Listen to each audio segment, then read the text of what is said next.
देख रहे हैं पब्लिक टाइम पूर्वांचल। मैं ईशा। चलिए जानते हैं देवरिया की खास खबर। समस्त थाना प्रभारियों द्वारा टीम बनाकर जिले के विभिन्न बैंकों, ग्राहक सेवा केंद्रों, एटीएम और पेट्रोल पंपों की सघन चेकिंग की गई। इस अभियान का उद्देश्य सार्वजनिक स्थलों पर अपराधों की रोकथाम, कानून व्यवस्था को बनाए रखना और नागरिकों के बीच सुरक्षा का एहसास बढ़ाना है। अभियान के तहत थाना सुरौली के उप निरीक्षक मिथिलेश यादव मैं मुस्लिम बल द्वारा थाना क्षेत्रांतर्गत पड़ने वाले विभिन्न बैंकों और एटीएम के आसपास चेकिंग की गई। अभियान में पुलिस ने विशेष ध्यान केंद्रित किया कि बैंक और एटीएम के आसपास किसी प्रकार की असामाजिक गतिविधियां न हो। इसके साथ ही बैंक परिसर में सुरक्षा गार्ड्स और सीसीटीवी कैमरे ठीक से कार्य कर रहे हैं कि नहीं, इसकी भी जांच की गई। इसी क्रम में पुलिस अधीक्षक देवरिया श्री विक्रांत वीर के निर्देशन में यातायात प्रभारी देवरिया श्री गुलाब सिंह मैं यातायात पुलिस देवरिया व परिवहन पुलिस देवरिया द्वारा संयुक्त रूप से दुर्घटनाओं की रोकथाम हेतु शहर क्षेत्र में अभियान चलाकर गलत दिशा में वाहन चलाने वाले, बिना ड्राइविंग लाइसेंस, बिना हेलमेट, नाबालिगों द्वारा वाहन चलाने वालों व 3 सवारी वाहन चलाने वाले के विरुद्ध एमवी एक्ट में कार्रवाई की गई, जिसमें 89 वाहनों की ई चालन किया गया तथा 6 वाहनों को सीज किया गया और वाहन चालकों को यातायात नियमों का पालन करने हेतु जागरूक किया गया। इस क्रम में यातायात प्रभारी श्री गुलाब सिंह द्वारा यातायात पुलिस टीम के साथ कस्या मार्ग पर खड़े 8 ट्रक वाहनों को भी चालान किया गया। जिलाधिकारी श्रीमती दिव्या मित्तल ने बरहज में सरयू नदी पर निर्माणाधीन पीपा पुल का निरीक्षण किया।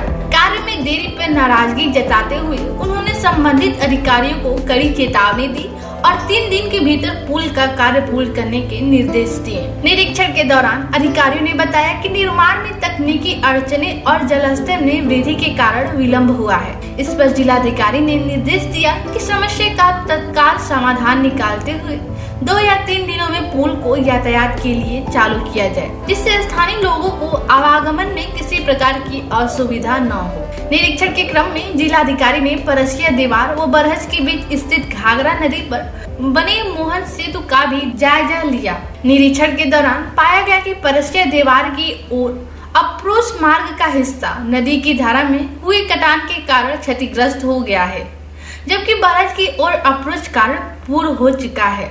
बताया गया है कि नदी में धारा बदलाव के कारण मूल एस्टीमेट के अनुसार बनाए जा रहे अप्रोच मार्ग का हिस्सा पानी में समा गया है, जिससे निर्माण कार्य बाधित। साथ ही सेतु निगम व लोक निर्माण विभाग के बीच समन्वय की कमी के चलते कार्य आगे नहीं बढ़ सका और दोनों विभागों के बीच समन्वय स्थापित कर लिया गया है। पुल की वर्तमान स्थिति को ध्यान में रखते हुए मॉडर्न स्टडी IIT रुड़की द्वारा कराई गई है।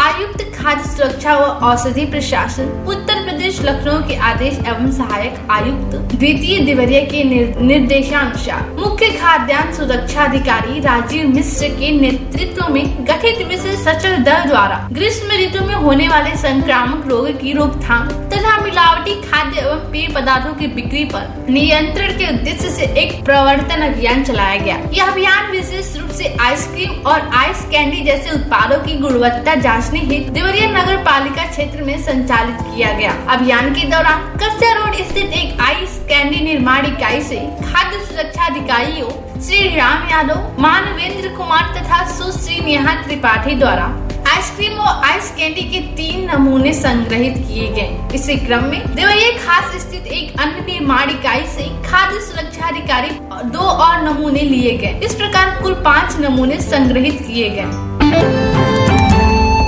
उत्तर प्रदेश की नगर विकास एवं ऊर्जा मंत्री श्री SK शर्मा देवरिया जनपद की नगर पंचायत पत्थरदेवा पहुंचकर नगर पंचायत के विकास के लिए 43.58 करोड़ रुपए की लागत से कराए जाने वाले विभिन्न विकास कार्यों को लोकार्पण एवं शिलान्यास किया। इसमें वंदन योजना के तहत 1.44 करोड़ रुपए की लागत के कार्य कान्हा गौशाला बेसहारा पशु आश्रय स्थल हेतु 1.66 करोड़ रुपए के कार्य मुख्यमंत्री वैश्विक नगर योजना के तहत वार्ड नंबर 1 के अम्बेडकर नगर में 40 करोड़ रुपए से छठ घाट के जीर्णोद्धार के कार्य वार्ड नंबर 3 और वार्ड नंबर 10 में 24 लाख रुपए से प्राथमिक विद्यालयों की कायाकल्प का कार्य कराया जाएगा। कोइलगढ़ा गांव में एक माह पहले पिटाई से घायल महिला की मौत हो गई। महिला की मौत पर गांव वालों ने जमकर हंगामा किया। उन्होंने पुलिस पर लापरवाही का आरोप लगाते हुए नारेबाजी की। आरोप है कि पुलिस ने मामले को हल्के में लेकर धाराओं का अल्पीकरण किया है। जानकारी के अनुसार बिलगढ़वा टोला निवासी फूल कुमारी देवी जो 35 वर्ष की थी, इलाज के दौरान शुक्रवार को मौत हो गई। मारपीट के दौरान उसकी रीढ़ की हड्डी में चोट आई थी। इलाज देवरिया मेडिकल कॉलेज में चल रहा था। पति राकेश निषाद का मारपीट में पैर टूट गया है। वह 1 माह से बिस्तर पर है। राकेश ने बताया कि 29 मार्च को गाली देने के आरोप में उनके पटीदारी के कुछ लोगों ने लाठी डंडा लेकर घर पर हमला बोल दिया। उसकी लाठी डंडे से पिटाई शुरू कर दी। बचाने के लिए पत्नी आई। हमलावरों ने पत्नी पर भी लाठियों बरसाई। पीड़ित का आरोप है कि मामले में सुरौली पुलिस ने आरोपी अंगद निषाद, धनंजय, रेशमी देवी, राम बदन और शुभम पर सामान्य मारपीट की धाराओं में केस किया है। रीढ़ की हड्डी में चोट लगने और पैर टूटने का एक्सरे लेकर पीड़ित थाने पर दौड़ता रहा, मगर धाराओं में परिवर्तन नहीं हुआ। शुक्रवार को महिला की मौत पर पूरा गांव आक्रोशित हो गया। मौके पर पहुंची पुलिस पर गांव वालों का गुस्सा फूट पड़ा। ग्रामीणों ने पुलिस को खरी खोटी सुनाई। उन्होंने पुलिस पर मामले को गंभीरता से न लेने का आरोप लगाया। मां की मौत पर 10 साल का बेटा अंकित और 15 साल के अभिषेक का रो रो कर बुरा हाल है। मामले की विवेचना कर रहे सुरौली थाने के एसआई ज्ञान सिंह पटेल ने कहा कि मामले में अभियोग पंजीकृत किया गया है। धाराएं बढ़ाई जाए। शव को पोस्टमार्टम के लिए भेजा जा रहा है। आरोपियों पर कार्रवाई होगी। भाटपारा रानी के सूजीपुर गांव से गई बारात में शामिल 50 से अधिक बाराती और रिश्तेदार फूड पॉइजनिंग के शिकार हो गए। अचानक एक साथ कई लोगों को उल्टी दस्त शुरू होने से बारात में अफरा तफरी मच गई। शुक्रवार सुबह सामुदायिक स्वास्थ्य केंद्र सलेमपुर में 15 मरीज इलाज कराने पहुंचे। जानकारी के अनुसार भाटपारा रानी थाना क्षेत्र के सूजीपुर गांव निवासी देवी दयाल गुप्ता के बेटे ईश्वर गुप्ता की बारात सोनू घाट के एक मैरिज हॉल में की गई थी। लड़की पक्ष के लोग बिहार के गोपालगंज जिले के कटिया के बताए जा रहे हैं। बारात में शामिल लोगों ने बताया कि शाम को भोजन के बाद अचानक उनकी उल्टी दस्त शुरू हो गई। कोतवाली क्षेत्र के इजरही में दोपहर में ई रिक्शा से उतरने के बाद 4 पहिया वाहन की चपेट में आने से 5 वर्षीय बालक की मौत हो गई। इसके बाद परिवार में मातम छा गया। इजरही में रविचंद्र गुप्ता पुत्र नीलेश गुप्ता का तिलक था। कोतवाली क्षेत्र के मलकौली निवासी उनकी बहन प्रीति गुप्ता अपने बच्चों के साथ ई रिक्शा से भाई के तिलक में शामिल होने आई थी। इजरही में घर के सामने बच्चों को उतारने के बाद ई रिक्शा चालक को भाड़ा देने लगे। इस दौरान कार्तिकेय की नजर मामा पर पड़ी और वह उनकी तरफ दौड़ पड़ा। इसी बीच बेकाबू 4 पहिया वाहन की चपेट में आने से वह गंभीर रूप से घायल हो गया। परिजनों ने उसे मेडिकल कॉलेज पहुंचाया, जहां डॉक्टरों ने उसे मृत घोषित कर दिया। हादसे की सूचना मिलने पर सीओ सदर संजय रेड्डी व कोतवाली पुलिस ने पहुंचकर पुलिस ने शव को पोस्टमार्टम के लिए भेज दिया है। वाहन चालक हादसे के बाद गाड़ी लेकर भाग गया। लोगों ने उसे पकड़ने की कोशिश की, मगर सफलता नहीं मिली। आंखों के सामने बड़े बेटे की मौत के बाद मां प्रीति देवी रो रो कर बेहोश हो जा रही है। पिता का रो रो कर बुरा हाल है।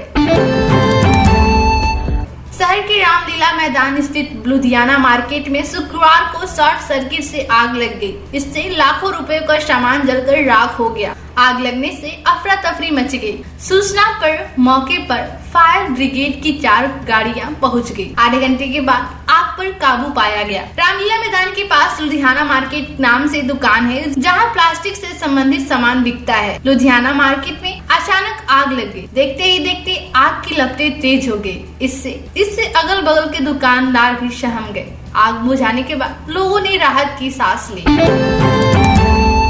चंडीगढ़ से जिला रामपुर के लिए निकला किशोर भटक गया।